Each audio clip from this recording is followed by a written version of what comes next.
Ex-prisoners of Reddit, what was the scariest thing you saw whilst on the inside?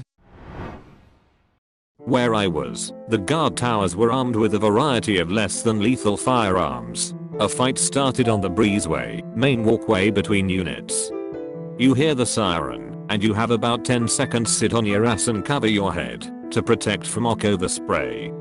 Else, the guards start shooting shotguns loaded with rubber balls at you. One of the guards hit one of the guys fighting directly in the sack with a rubber balls round. Turned the front of his jeans red by the time they got him up and to the infirmary. Apparently lost a testicle due to rupture. Not me, but my husband was in prison as a young adult. He said that they had a way of checking your ego in the spot he was at.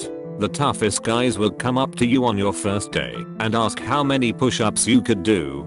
If you were smart, you would just sort of blow it off or laugh it off and move on. If you were a stupid show off or had something to prove, you would claim a large number or talk yourself up. If you did that, then they would be all friendly and be like, oh, let's see it. So the poor guy would do as many push-ups as they could. The tough guys would gas the new guy up, acting friendly, pushing him to do more. They acted impressed and joked around. Then as soon as the new guy had done as many push-ups as possible, they would jump him and beat him up. He would be helpless to resist because he had maximumed himself out on push-ups. Afterwards, any guy with an ego was normally really quiet for the remainder of their stay. I spent a couple weeks in county jail. On the first day, when we were all being processed into the facility, strip, bend over, spread your cheeks, and cough, we were told very succinctly to never ever even joke about suicide while in the facility. Kinda like how you just don't say bomb on an airplane anymore. By day 3, I had a good understanding of the other guys I was locked up with. I was physically the biggest of the white guys in our pod, so all the white kids huddled around my table at meals to keep away from the Hispanic folks and the black folks. Yes, there are 3 teams in correctional facilities, whether you like it or not. There was one kid in the group that seemed underdeveloped mentally. He probably had a learning disability among other things, but he essentially acted like a 12-year-old. I knew early on he was going to get himself in trouble because he never stopped talking or moving, and he was rubbing everyone the wrong way. I tried to tell him to chill out and be invisible, but he was not understanding what I was telling him. I had been there a week when the 12-year-old finally lost his cool completely. He was in the shower, singing and joking around, putting on a performance that went too far, and he pooped on the floor as a joke.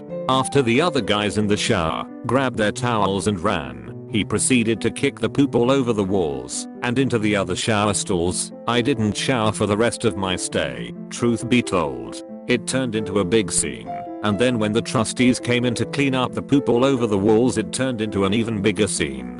The whole time, the 12-year-old was locked in a cell near the showers, laughing and joking as other inmates had to clean up his poop and make the shower area sanitary again. State-run facilities have standards after all. The next day, everyone was looking at the 12-year-old with hate in their eyes. Kinda like Gomer Pyle in Full Metal Jacket. Everyone missed their showers the day prior due to the poopsident, and then the kid was still up to his antics at breakfast the next day. Everyone got really cold toward him, even openly mean. I'll admit, I started ignoring him completely after the poop. It took him a day or 2 to realize he was hated by all, and then his personality changed dramatically. He became sad, despondent, and started talking to the co's because the other inmates wouldn't talk to him anymore. He fucked up and told the co's that he should just harm himself and make everyone happy, and that was all it took. They dragged out the blue burrito. This is the scariest thing I had seen in jail. The blue burrito was a 10-foot long blue foam mat, like you would use in gym class, with 2 12-foot long red belts attached. They laid it out on the floor, forced the 12-year-old to lay on the mat, and then they rolled him up with his arms at his sides into the blue burrito. The 2 long red belts clipped together at the top and bottom of the burrito, keeping it all nice and tight. This was the suicide protocol at the jail. No counseling, no medical ward.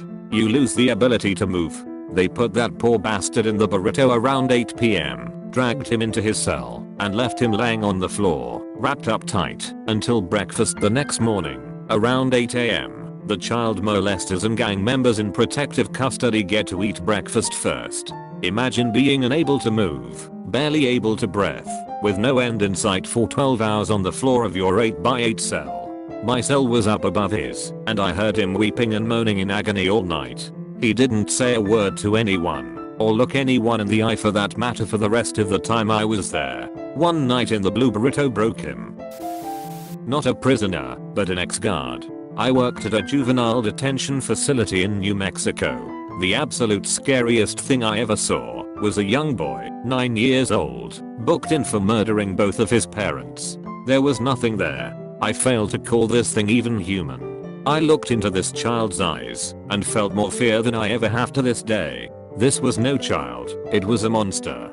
Pure evil, condensed and given human form. And to clarify, I have booked and looked after murder suspects before. It was nothing new. But this kid was different. Very different. He never broke any rules and always followed commands, but never ever spoke unless directly asked something. And then it was curt, short, just to answer a question. He never cried either, which is highly unusual for a 9-year-old kid in jail. He was eventually tried and transferred to mental facility, but I'll never forget the kid's eyes. It haunts me to this day. I spent a day in country jail, the same jail where a family member worked at for a while as a lieutenant. It was his retirement job, meaning easy work. When you get into country they give you a wristband with your full name and a barcode on it. For that 20-something hours I did everything I could to try to hide my last name, because it is very distinctive and the same as my family member. I was in a min and I saw some brutal fights. But the worst thing I ever witnessed was from some idiots.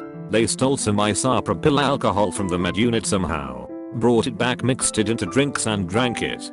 They were fucked. Throwing up worse than I've ever seen, and down 4-eyed sick as fuck, screaming in agony, shriveled in a ball on the floor. I've heard of people drinking floor stripper for GHB or some shits. But fuck. The things people will do to try and get fucked up is way beyond anything I can comprehend. Also a bonus answer for you. The worst, scariest, most painful thing I've ever dealt with. I got scabies and had it for 11 months. I was treated several times for it, but because people were infected around me, I kept getting it. If you have never had it, or even heard of it, be thankful. I have scars on my body from scratching, because of how itchy and uncomfortable I was. I finally had to threaten a hunger strike. You want them to listen in prison? Go to medical, ask them for the lieutenant, and say you are going on a hunger strike. They treated me last time, and put me on a psych hold in isolation for 3 days. When I got out they transferred me to a new housing unit, and I never got it again. I saw a guy keep scratching his arm until it bled. Then he took heroin and put it inside the wound because he didn't have a needle. It was completely fked. He was doing it in the courtyard under the camera so the camera couldn't see him. I hope never to see anything that fucked, like it seemed like he would do anything to get that heroin into his bloodstream. Not me, but a teacher of mine told me a story of one of her students that spent a week in juvie. He wasn't there for more than 2 days when a gang of boys attacked him, sliced his back up with razors and raped him. No one knew until they came to release him, and his mom put a hand on his back, only to hear him scream in pain because of all the cuts on his back. I was taking a shower in a communal shower. This guy walks in and is immediately jumped by 4 dudes. One guy takes out the metal strip to a safety razor and proceeds to cut this dude's fucking ear off. Good times, lol.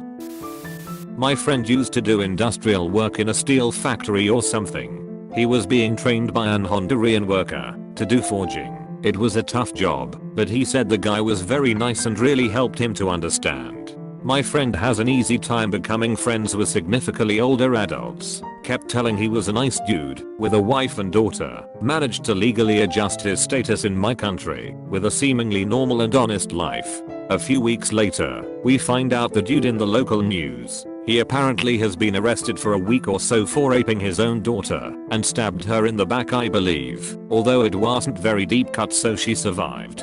That same friend worked for the police for a while, not as an officer. He told me in the prison they had this punishment where, if you commit a violent crime, the inmates would do that crime to you 50 times. He had been stabbed 50 times in the back and raped his anus 50 times as well. In the newspaper you could barely tell his shirt was covered of blood. and his pants have both blood and fesses.